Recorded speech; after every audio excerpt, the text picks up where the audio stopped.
โอเคสวัสดีทุกคนคลิปนี้จะมาสาธิตวิธีการฝากเงินและถอนเงินในโบรกเกอร์ IUX เนาะหลังจากที่คลิปก่อนหน้านี้เราได้เห็นวิธีการสมัครบัญชีการยืนยันตัวตนและวิธีการเชื่อมต่อกับบัญชีธนาคารเป็นที่เรียบร้อยแล้วหลังจากที่บัญชีของเราถูกอนุมัติหรือว่ากดสอบผ่านเนาะเราก็สามารถที่จะทำการเติมเงินหรือถอนเงิน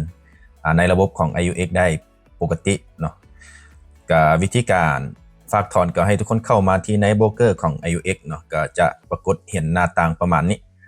ถ้าท่านใดยังบ่ทันเปิดพอร์ตบัญชีจริงเนาะก็สามารถที่จะเปิดกดบอลในบอลหนึ่งเนาะ2บอลนี้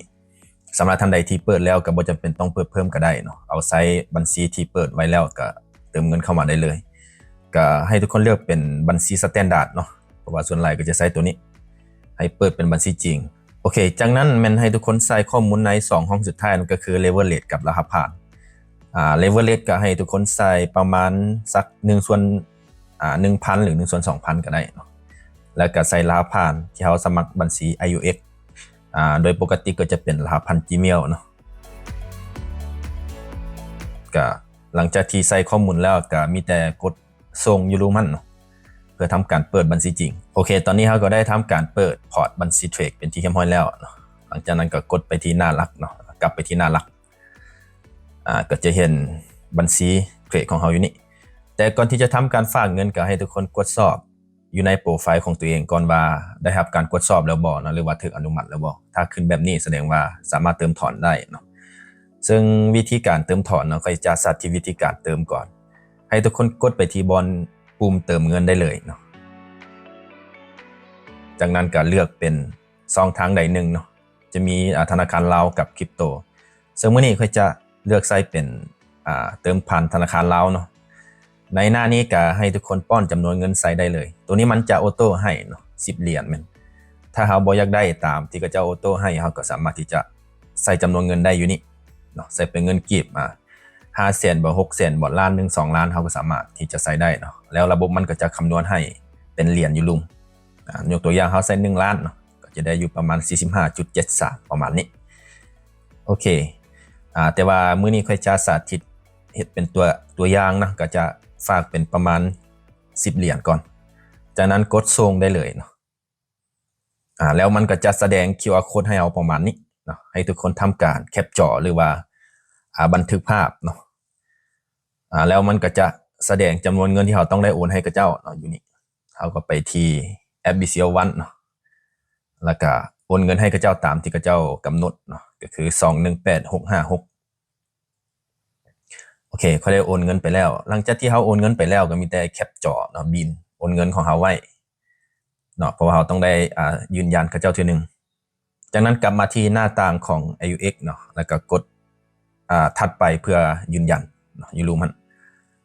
ในหน้านี้ก็ให้ทุกคนใส่เลขบัญชีธนาคารเนาะกับบัญชีแล้วก็อัปโหลดใบบินของเขาลงไปเนาะบินโอนเงินของเขาใส่เลขบัญชีตามด้วยเลือกวันที่แม่นให้ทุกคนกดติ๊กเอาวันนี้เลยเนาะแล้วมันก็จะขึ้นให้อัตโนมัติโอเคจากนั้นก็อัปโหลดบินโอนเงินเนาะหรือว่าสลิปโอนเงินของเราไปประมาณนี้หลังจากที่ใส่ข้อมูลครบแล้วก็กดยืนยันอยู่รูปนี้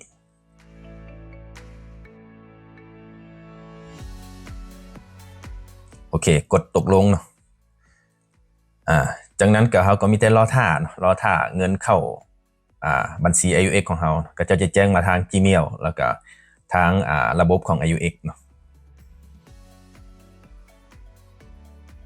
เขาก็กลับไปเบิ่งเนาะหลังจากที่มี Gmail ประมาณนี้แล้วก็กลับไปเบิ่งก็จะเห็นว่าเงินเข้ามาแล้วเนาะ10 เหรียญก็ใช้เวลาบ่โดนเนาะประมาณนาที 1-2 นาทีเท่านั้นอันนี้ก็คือวิธีการเติมเงินเข้าในระบบของ IUX เนาะหลังจากที่เราเติมเงินเข้ามาก็สามารถที่จะไปเทรดหรือว่าไปเฮ็ดธุรกรรมซื้อขายต่างๆได้ปกติเนาะและเมื่อเราอยากถอนออกเนาะก็สามารถที่จะกดถอนได้เลยเนาะในหน้านี้ก็กดไปที่บนปุ่มถอนเงินนั่นแหละเนาะถ้าหากว่าอยากถอนเงินออกเนาะ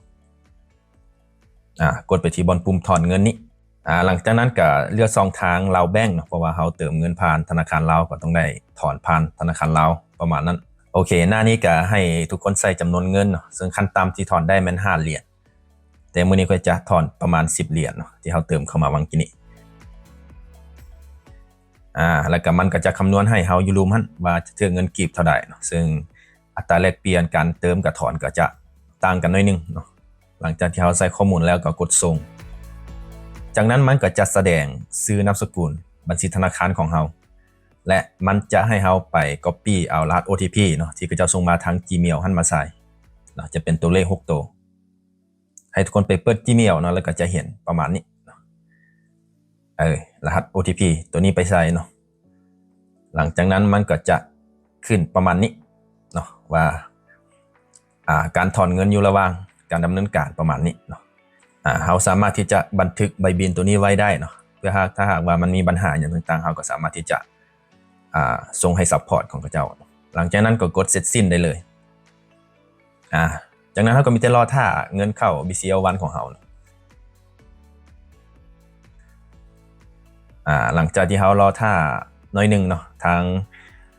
IUX แล้วก็ Gmail ก็จะแจ้งมาว่าการถอนเงินของเฮาสำเร็จแล้วประมาณนี้เนาะแล้วก็จะมีเงินเข้า BCL1 ของเฮาอันนี้ก็คือวิธีการถอนเงินเนาะโอเคและคลิปนี้ก็จะประมาณนี้เนาะวิธีการเติมถอนใน